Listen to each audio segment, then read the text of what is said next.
এখানে গতকালকে কয়েকটা গাড়ি অ্যাক্সিডেন্ট করেছে, যারা একজনের হাত ভেঙেছে শুনেছি, একজনের পা ভেঙেছে, রোমা হসপিটালে তাদের ভর্তি করা হয়েছে এবং গাড়ির অবস্থা মারাত্মক লেভেলের খারাপ হয়ে গেছে আমরা যেটা দেখছি। এমন কিছু করার চেষ্টাও করবেন না যার মাধ্যমে যেন এই জায়গাগুলো বন্ধ হয়ে যায়। সো আপনার একজন দুজন লোকের জন্য পুরো এই রাস্তাটা এখন বন্ধ।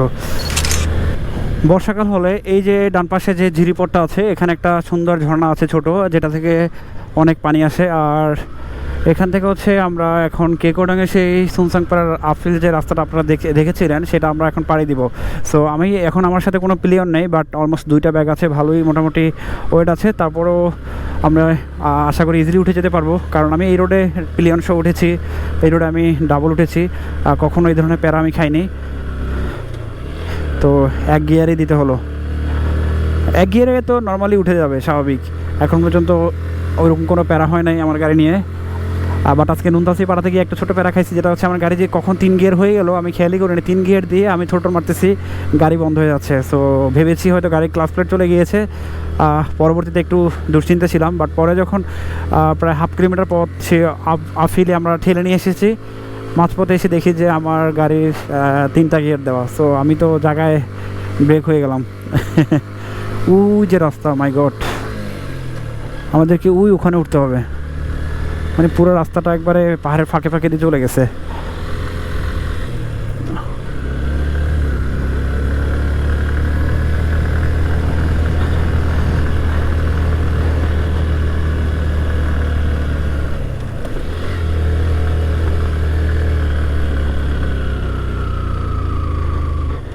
এখানে গতকালকে কয়েকটা গাড়ি অ্যাক্সিডেন্ট করেছে, যারা একজনের হাত ভেঙেছে শুনেছি, একজনের পা ভেঙেছে, রোমা হসপিটালে তাদের ভর্তি করা হয়েছে এবং গাড়ির অবস্থা মারাত্মক লেভেলের খারাপ হয়ে গেছে আমরা যেটা দেখছি। তো এই রাস্তাতে একটা সমস্যা হচ্ছে, একদিকে আফিল রাস্তা, আর একদিকে হচ্ছে আপনার এই রাস্তার মধ্যে ছোট ছোট সেই টিউমারের মতো রাস্তা, গর্ত, যেটা কিন্তু বলাই যায় যে আপনার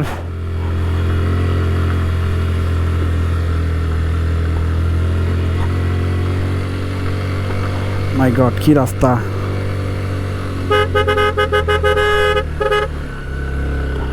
এই মোড়গুলো ঘুরতে আসলে একটু আচমকা সবাই হবে।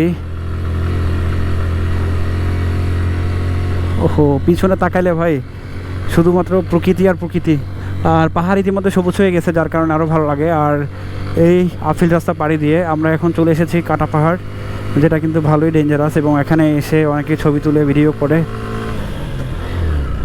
তো আমরা এখন এখানে আছি।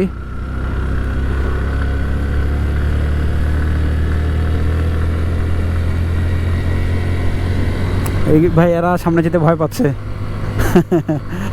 ভাই যারা ভালো রাইড করেন, আসলে আমি তাদেরকে কখনো কিছু বলি না, আপনারা আসেন, আপনার মতো ঘুরবেন, কোনো বাধা নেই। আমি যেহেতু আসতে পারছি, আপনাদেরও আসতে পারবেন। বাট একজন দুজন রাইডারের জন্য যদি কোনো ধরনের দুর্ঘটনা হয়, এই যে আমরা সুংসাংপাড়া ক্যাম্প থেকে জেনেছি, সুংসাংপাড়া ক্যাম্পের পরে রাস্তাগুলো শুধুমাত্র বন্ধ করে দিয়েছি। একটা রাইডার্স অ্যাক্সিডেন্ট করেছেন, যাদেরকে আর সামনে যেতে দেয় না, বাট তারপরেও সে অ্যাক্সিডেন্ট করার পরে ওই জায়গাটা টোটালি নিষেধাজ্ঞা করে দেওয়া হয়েছে। এবং আমরা আজকে রিকোয়েস্ট করেছি যাওয়ার জন্য, তারা বলেছেন ভাই এর আগে কয়েকটা গাড়ি অ্যাক্সিডেন্ট করছে, আর আমরা এরপর থেকে যেতে দিচ্ছি না, কারণ এই ড্রাইভার তো আমরা নিব না, তাই না?